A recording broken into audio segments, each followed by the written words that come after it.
അക്ഷരം പഞ്ചാക്ഷരം ഇത് രണ്ടെണ്ണത്തിന്റെ മുകളിൽ മന്ത്രം കാണാൻ പറ്റില്ല. നമ്മൾ ഗൃഹസ്ഥരെ സംബന്ധിച്ചിടത്തോളം സുഗമമായിട്ട് ഉപയോഗിക്കാറില്ല. നമ്മുടെ മന്ത്രങ്ങൾക്കൊക്കെ പോലും ദീക്ഷയുടെയും നിയമങ്ങളിലെയും പാലനങ്ങൾ ആവശ്യമുണ്ട്. അപ്പോൾ ആ പഞ്ചാക്ഷരത്തിന്റെ അതേ ഗുണം ഈ മഹാദേവന്റെ ഒരു സ്വഭാവമാണ്. ശ്രദ്ധയോട് കൂടിയിട്ട് പൂർണ്ണ ശ്രദ്ധയോട് ഒരൊറ്റ അടി അടിച്ചാൽ മതി, അതിലവിടെ പ്രത്യക്ഷ. പക്ഷെ ആ പൂർണ്ണ ശ്രദ്ധ കിട്ടാനുള്ള പാടാണ്. അത് എറിഞ്ഞു കൊള്ളിക്കുക എന്ന് പറഞ്ഞാൽ വളരെ സൂക്ഷ്മമായിട്ടുള്ളൊരു പ്രവൃത്തിയാണ്. അത് എറിഞ്ഞു കൊള്ളിക്കൽ കറക്റ്റായാൽ ക്ഷിപ്രം എന്ന് നമ്മൾ പറഞ്ഞതുകൊണ്ടാണ്. എന്ത് ക്ഷിപ്ര പ്രസാദി എന്ന് പറയുന്നത്? കൃത്യമായിട്ട് എറിഞ്ഞു കൊള്ളിച്ചാൽ അതവിടെ വീണോളും. ഞാൻ ഉപയോഗിക്കുന്ന വാക്ക് വളരെ ഗ്രാമീണമാണ്. കാരണം എന്താ വെച്ചാൽ ഇത് പിടിച്ചാൽ കിട്ടാണ്ട് പോയിക്കൊണ്ടിരിക്കുന്ന ഒരാളാണ്. അപ്പോൾ എറിഞ്ഞെന്നെ വീഴ്ത്തണം. അതുകൊണ്ടാണ് ചില നായന്മാരെ കല്ലെറിയുമായിരുന്നു. ചില നായന്മാരുടെ കഥകളിലുണ്ട്, നായനാർമാർ 63 നായന്മാരുടെ കഥകളിലുണ്ട്.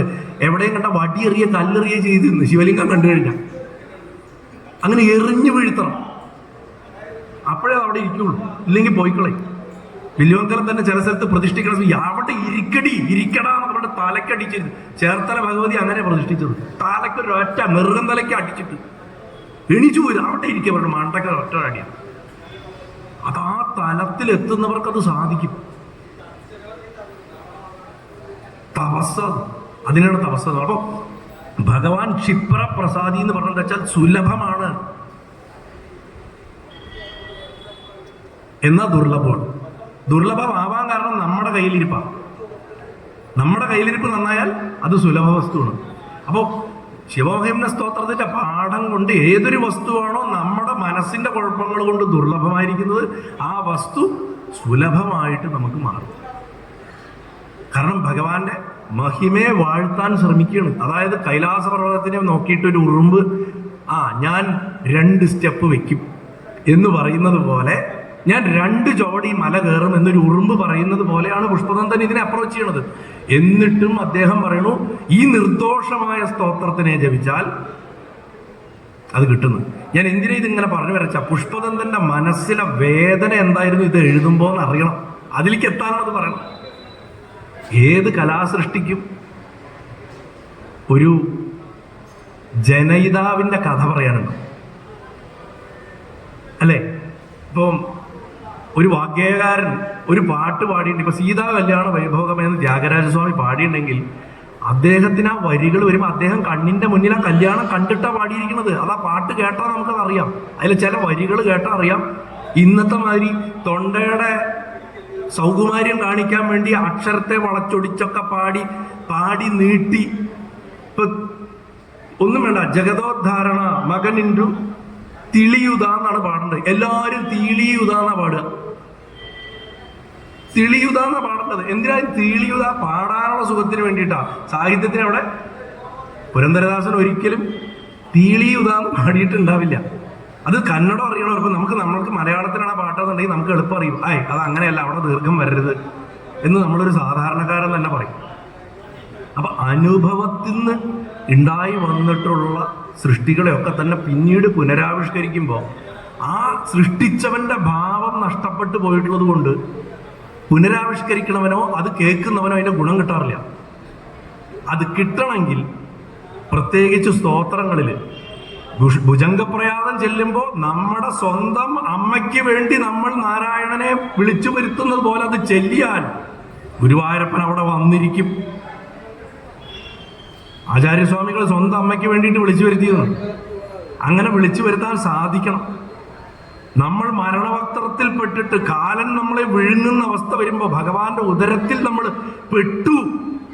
ഗുരുവായൂരപ്പ അങ്ങനെ നമ്മൾ ചെല്ലിയാൽ ശുക്രനെ പോലെ ശിവഭക്തി നമുക്കുണ്ടാവും. അപ്പോഴേ അത് മൃത്യുഞ്ജയമാവുള്ളൂ, ഇല്ലെങ്കിൽ അതാവില്ല. അതിനാണ് ഈ സന്ദർഭം പറയണത്. അപ്പോൾ അനവധി വേദാന്തസ്വാമിജിയുടെ മനോഹരമായ വ്യാഖ്യാനമാണ്. മഹിമ്ന സ്തോത്രം അർത്ഥസഹിതം പഠിക്കാൻ ഏറ്റവും ലളിതമായ വ്യാഖ്യാനം. അമിതമായ ഒരുപാട് ഫിലോസഫിക്കൽ എനിക്കൊന്നും പോകുന്നില്ല. നമ്മൾ സാധാരണക്കാർക്ക് പദം കുറിച്ച് കൃത്യമായിട്ട് മനസ്സിലാക്കാനുള്ള ഒരു വ്യാഖ്യാനമാണ്. ശ്രീരാമകൃഷ്ണാശ്രമം പബ്ലിഷ് ചെയ്യുന്നതാണ്. ചെറിയൊരു പുസ്തകമാണ്. അതിപ്പോഴും ഇവിടെയൊക്കെ സുലഭമായിട്ട് നമുക്ക് കിട്ടുന്നുണ്ട്. എന്താണെങ്കിലും ഈ പുഷ്പദന്തൻ ഒരു ഗന്ധർവരാജാവായിരുന്നു. നന്നായി പാട്ട് പാടും. അറിയാലോ, ഗന്ധർവന്മാരെന്ന് പറഞ്ഞാൽ അതിസുന്ദരന്മാരായിരിക്കും. അവർ അസലായി പാട്ട് പാടും. ശിവഭക്തന്മാരുണ്ട്, വിഷ്ണു ഭക്തന്മാരുണ്ട്, വൈഷ്ണവ ഗന്ധർവന്മാരുണ്ട്, ശൈവ ഗന്ധർവന്മാരുണ്ട്, ശക്തി ഉപാസിക്കുന്ന ഗന്ധർവന്മാരുണ്ട്. ഭൂമിയിൽ അവരെവിടെയാണ് ജീവിച്ചിരുന്നതെന്ന് ചോദിച്ചാൽ അഫ്ഗാനിസ്ഥാനാണ് അവരുടെ സ്ഥലം. ഗാന്ധാര ദേശത്തുണ്ടായിരുന്നവർ. നമ്മുടെ സംഗീതത്തിന്റെ അടിത്തറയിട്ടതവരാണ്. അവരുടെ സിസ്റ്റം അവരോഹണക്രമത്തിലുള്ള സ്വരങ്ങളായിരുന്നു. ശിവൻ അതിനെ പരിഷ്കരിച്ചു. അദ്ദേഹമാണ് ആരോഹണക്രമത്തിൽ സ്വരങ്ങളാക്കി മാറ്റിയത് മഹാദേവനാണ്. സംഗീതശാസ്ത്രം തുടങ്ങുന്നത് സാമവേദത്തിൽ നിന്നുണ്ട്. രണ്ടേ സ്വരമേ ഉള്ളൂ, മധ്യമവും പഞ്ചമവും, മാ പ, ഇത് മാത്രമേ ഉള്ളൂ സാമത്തിൽ. അതിനുശേഷം ഈ ബാക്കി സ്വരങ്ങൾ കണ്ടുപിടിച്ച ആരാച്ച ഗന്ധർവന്മാരാണ്. മഹാദേവൻ അതിനെ ക്രമപ്പെടുത്തി. അപ്പൊ ഗന്ധർവന്മാർക്ക് മഹാദേവനോടും മഹാദേവന് ഗന്ധർവന്മാരോടും വലിയ വാത്സല്യവും ഭക്തിയും അങ്ങോട്ടും കൊടുക്കും. അവര് സർവതന്ത്ര സ്വതന്ത്രരാണ്. അവര് കിംപുരുഷന്മാര്, കിന്നരന്മാര്, വിദ്യാധരന്മാര് എന്നൊക്കെ പറഞ്ഞിട്ട് ഈ ദേവന്മാരുടെയും മനുഷ്യന്മാരുടെയും ഇടയിൽ വരുന്ന കുറേ വിഭാഗങ്ങൾ സൃഷ്ടിക്കുന്നു. ഇതിൽ സത്യസന്ധമായിട്ടൊരു കാര്യം, ഈ 4 വിഭാഗം ആൾക്കാർക്ക് മനുഷ്യനെ വിശ്വാസമല്ല. മനുഷ്യനെ വിശ്വസിക്കാൻ കൊള്ളില്ല. അപ്പോൾ അവർക്ക് നമ്മുടെ ഒട്ടും വിശ്വാസമില്ല. പ്രേതങ്ങളെ പോലും വിശ്വസിക്കാം, മനുഷ്യനെ വിശ്വസിക്കാൻ കൊള്ളില്ല എന്നാണ് അവരുടെ നിശ്ചയം. അതുകൊണ്ട് അവരെന്ത് ചെയ്യുന്നു വെച്ച് കഴിഞ്ഞാൽ അദൃശ്യരായിട്ടാണ് മനുഷ്യലോകത്ത് സഞ്ചരിക്കുക. പിടികൊടുക്കില്ല. എല്ലാ ശിവക്ഷേത്രങ്ങളിലും അവരുടെ സാന്നിധ്യം ഉണ്ട്. മഹാദേവനെ സന്ധ്യ 7:45 അർദ്ധയാമം കഴിഞ്ഞാൽ പഴയ കാലത്ത് ശിവക്ഷേത്രങ്ങൾ തുറന്നു വയ്ക്കില്ല. ഇന്നത്തെ കാലത്തൊക്കെ പിന്നെ തിരക്കുകൾ വർദ്ധിച്ചുകൊണ്ട് രാത്രി 9 വരെയും 8 വരെയും ഒക്കെ തുറന്നു വയ്ക്കുന്ന സിസ്റ്റങ്ങൾ വന്നു. പണ്ട് അർദ്ധയാമം കഴിഞ്ഞാൽ, ഇപ്പം ഞങ്ങൾക്ക് കൽപ്പാത്തിയിൽ, അതുമാതിരി നേപ്പാളിലെ പശുപതിനാഥ് ക്ഷേത്രത്തിൽ, അതുപോലെ ചിദംബരത്തൊക്കെ അർദ്ധയാമത്തിന് പൂജ തന്നെയുണ്ട്. അർദ്ധയാമത്തിന് ശിവനെയും പാർവതിയും പള്ളിയറയിലാക്കി അടച്ചളയും. കൊടുങ്ങല്ലൂർ തിരുവഞ്ചിക്കുളം ക്ഷേത്രത്തിലുണ്ട്. അത് പഴയ രീതിയാണ്. കാരണം അത് കഴിഞ്ഞാൽ പിന്നെ ഭൂതഗണങ്ങൾക്കും ഗന്ധർവന്മാർക്കും ദേവന്മാർക്കുള്ള സമയം, അവർക്ക് പൂജ കഴിക്കാനുള്ള സമയം. ഇദ്ദേഹം ഈ രാത്രി കാലങ്ങളിൽ മറ്റ് ഗന്ധർവന്മാരെ പോലെ സഞ്ചരിക്കുന്ന ഒരാളായിരുന്നു. അങ്ങനെ സഞ്ചരിക്കുന്ന സമയത്ത് അത് ഒരു മനുഷ്യനായിട്ടുള്ള ഒരു രാജാവിൻ്റെ ഒരു ഉദ്യാനത്തിൽ യാദൃശ്യമായിട്ട് ഇദ്ദേഹം വന്ന് പെടാനിടയിൽ. ആ രാജാവിൻ്റെ പേര് ചിത്രരഥൻ എന്നാണെന്നൊക്കെ പറയുന്നുണ്ട്. അതെന്തോ ആയിക്കോട്ടെ. ഈ ചിത്രരഥൻ വലിയൊരു ശിവഭക്തനായിരുന്നു. അപ്പൊ ഭഗവാന് പൂജ കഴിക്കാൻ വേണ്ടി മാത്രം പൂക്കൾ പറിക്കാനായിട്ടൊരു ഗാർഡൻ ഉണ്ടാക്കി വെച്ചു.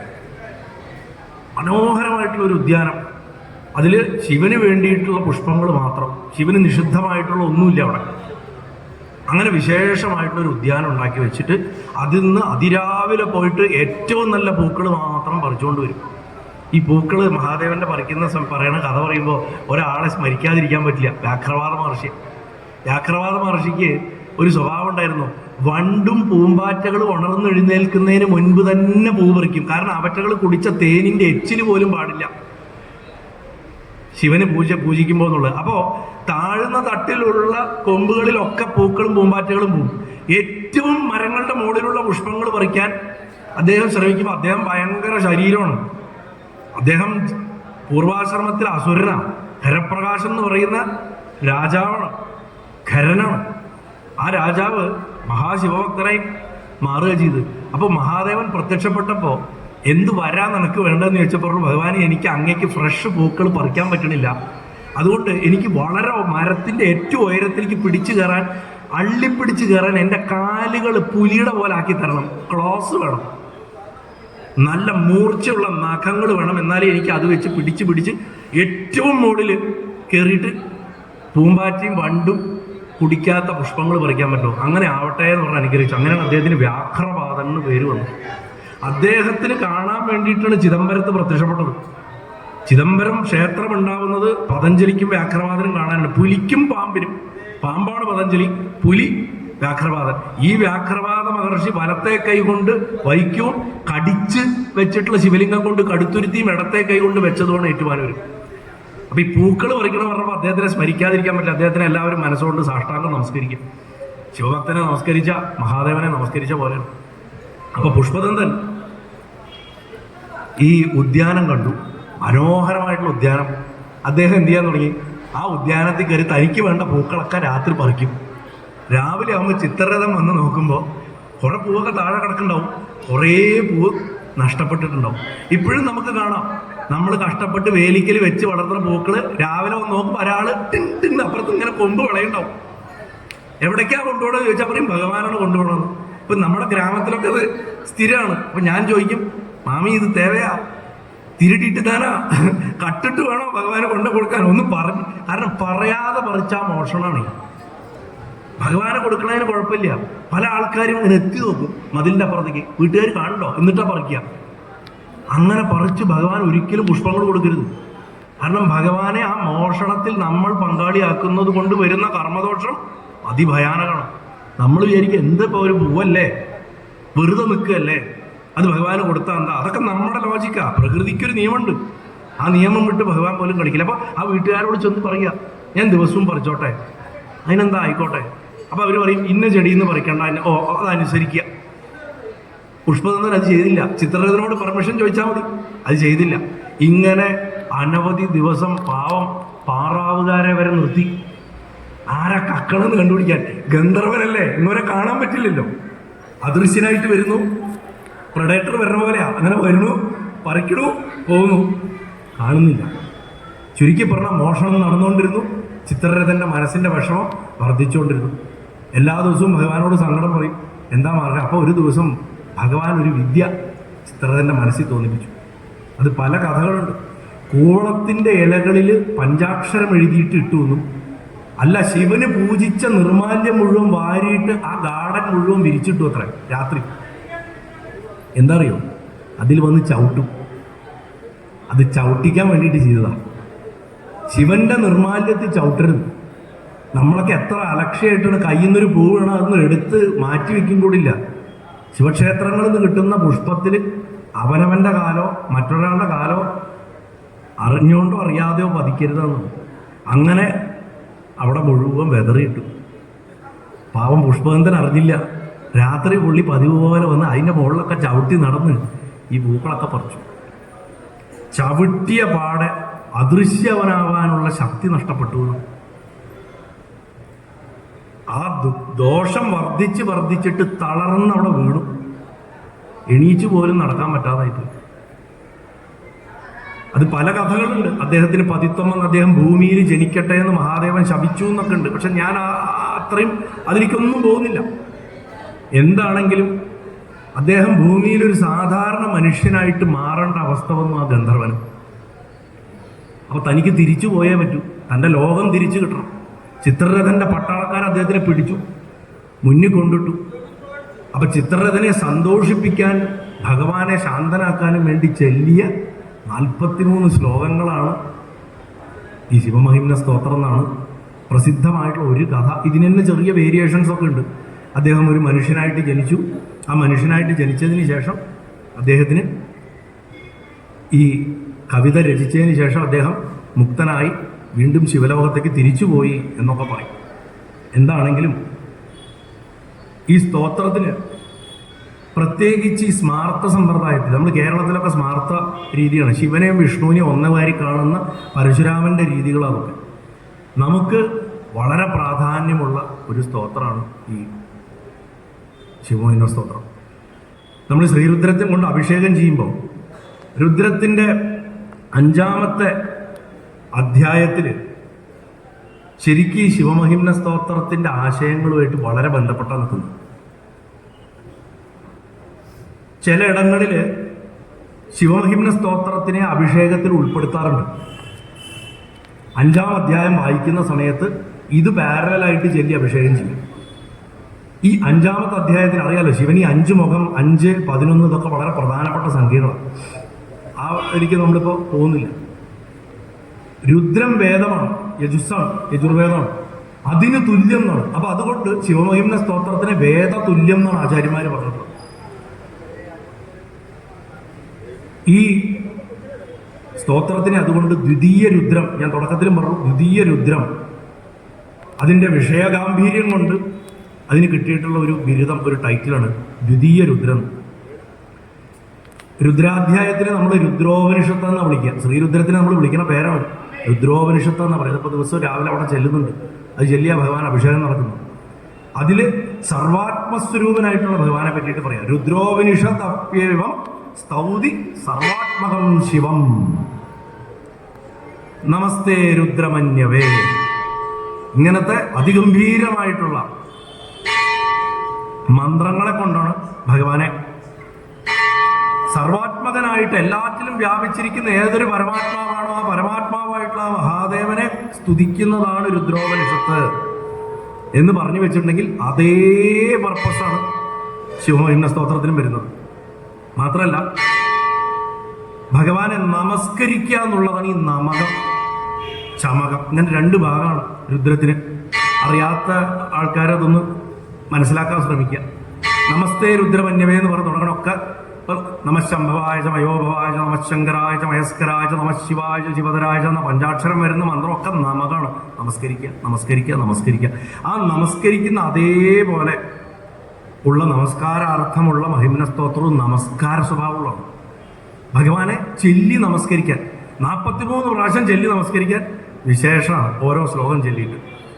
അപ്പോൾ ഈ പുഷ്പദന്തന്റെ കഥ തന്നെ കഥാസലിൽ സാഗരത്തിൽ, സോമദേവ ഭട്ടന്റെ കഥാസലിൽ സാഗരത്തിൽ ഇദ്ദേഹം പാർവതീദേവിയുടെ ശാപം കൊണ്ട് ഭൂമിയിൽ കാത്യായനൻ എന്നുള്ള പേരിൽ ജനിച്ചു, അഥവാ വരരുചി എന്നുള്ള പേരിൽ ജനിച്ചു എന്നൊക്കെ പറയുന്നുണ്ട്. വരരുചി എന്ന് പറയുമ്പോഴേക്കും അപ്പൊ ആരാ ഈ പുഷ്പദന്തൻ നമ്മുടെ പറയിപ്പറ്റ പന്തിരുകുലത്തിന്റെ പിതാവാണോ എന്നുള്ളൊരു സംശയം ഇവിടെ വരും. ചരിത്രപരമായി നോക്കിക്കഴിഞ്ഞാൽ അത് അങ്ങോട്ട് യോജിക്കില്ല. പക്ഷെ ഐതിഹ്യമാണ് ഞാനിപ്പോൾ പറഞ്ഞത്. മാത്രമല്ല ഈ പുഷ്പദന്തൻ തന്നെയാണ് പാണിനി. പാണിനി പുഷ്പദന്തനാണ് എന്നൊരു കഥയുണ്ട്. ഈ പാണിനിക്ക് വേറൊരു പേരുണ്ട്, ലൗഹണൻ. ഞാൻ പല പ്രഭാഷണത്തിലും പറഞ്ഞത് അദ്ദേഹം മഹാദേവനെ തപസ് ചെയ്ത് പ്രത്യക്ഷപ്പെടുത്തിയ സ്ഥലമാണ് ലാഹോർ. ഇന്നത്തെ ലാഹോർ ലൗഹണപുരം എന്നാണ് ഇദ്ദേഹത്തിന്റെ പേരിൽ അറിയപ്പെടുന്ന സ്ഥലം. അത് പാണിനിയുടെ പേരിലാണ് അറിയപ്പെടുന്നത്. ലൗഹണപുരമാണ് ഇന്നത്തെ ലാഹോർ പാകിസ്ഥാനിൽ. അപ്പോൾ പുരാണ പ്രസിദ്ധരായിട്ടുള്ള 3 ആൾക്കാർ, കാത്യായന, വരരുചി, പാണിനി, ഇത് 3ഉം പുഷ്പദന്തനാണോ അല്ലയോ എന്നുള്ള അതിഗംഭീരമായിട്ടുള്ള വാദപ്രതിവാദമൊക്കെ പണ്ഡിതന്മാരിലുണ്ട്. മഹാഭാരതത്തിൽ ഒരു സൂചനയുണ്ട്, ഇയാളാണ് പാണിനി എന്നൊരു സൂചന പറഞ്ഞു വയ്ക്കുന്നുണ്ട്. എന്താണെങ്കിലും വിശ്വാമിത്രന്റെ വംശത്തിൽ ഗാധിനോ വിശ്വാമിത്ര ഋഷിഹി എന്ന് നമ്മൾ ഏതാണോ ഗായത്രിയുടെ ഋഷിയായിട്ട് പറഞ്ഞ ഗാധിയുടെ പുത്രൻ വിശ്വാമിത്രൻ, അദ്ദേഹത്തിന്റെ വംശത്തിൽ കതി എന്ന് പേരുള്ളൊരു മഹർഷി ജനിച്ചിരുന്നു. ഈ കതിയുടെ വംശത്തിൽ ജനിച്ചവരാണ് കാത്യായനന്മാർ. ഒരാളല്ല, കതിയുടെ വംശത്തിൽപ്പെട്ടവരെ ഒക്കെ കാത്യായനം എന്നാ പറയാം. ഇപ്പൊ നമ്മളൊരു ഇല്ലപ്പേരുണ്ടല്ലേ, കേരള ബ്രാഹ്മണ ഗൃഹങ്ങളിലുള്ളവരെയൊക്കെ ആ ഇല്ലപ്പേരിന്റെ പേരിലാണ് പറയാം. അതുപോലെ കാത്യായനന്മാരെന്ന് പറയും. അതിലൊരു കാത്യായനന് മകളായിട്ട് ജനിച്ചത് കൊണ്ട് കാത്യായനി എന്നമ്മയ്ക്ക് പേര്. അങ്ങനെ ഈ കാത്യായന വംശത്തിലുള്ള കാത്യായനന്മാരാണ് കാത്യായന ശ്രൗതസൂത്രം, കാത്യായന ഗൃഹ്യസൂത്രം, പ്രതിഹാര സൂത്രം. ഇതൊക്കെ ബ്രാഹ്മണർക്ക് അറിയുന്ന കാര്യങ്ങളാണ്. അവരുടെയൊക്കെ പല ആചാരങ്ങളും അനുഷ്ഠാനങ്ങളും അവലംബിച്ച് നിൽക്കുന്ന ഗ്രന്ഥങ്ങളാണ് ഈ ഗൃഹ്യസൂത്രങ്ങൾ എന്ന് പറയും. ആശ്വലായനം, കാത്യായനം എന്നൊക്കെ പറഞ്ഞ ഗൃഹസൂത്രങ്ങൾ. അതനുസരിച്ചിട്ട് ഈ ഗർഭാധാനം തൊട്ടിട്ട് മരണം വരെയുള്ള സകല സംസ്കാരങ്ങളും ചെയ്യിപ്പിക്കണം. എന്താണെങ്കിലും ഭാരതം ഒട്ടുക്ക് ഈ കാത്യായന ശാഖ പടർന്നു കിടക്കുന്നത് നമുക്ക് കാണാൻ സാധിക്കും. ഒന്ന് സൂചിപ്പിച്ചു എന്ന് മാത്രം. കാരണം ഈ പുഷ്പദന്തൻ എന്ന് പറഞ്ഞു കഴിഞ്ഞാൽ ചിലപ്പോൾ നമ്മളങ്ങനെ വെറുതെ ഒരു ഗന്ധർവൻ എന്ന് പറഞ്ഞ് തള്ളിക്കളയാൻ പറ്റുന്ന ഒരാളല്ല അദ്ദേഹം. തീർച്ചയായിട്ടും ഒരു ഭൂമിയിൽ നമ്മളെപ്പോലെ രക്തമാർജ്ജ മാംസാദികളോടുമുള്ള ശരീരത്തോടുകൂടി ജീവിച്ച് ഭഗവാനെ സാക്ഷാത്കരിച്ച ഒരാൾ തന്നെയാണ്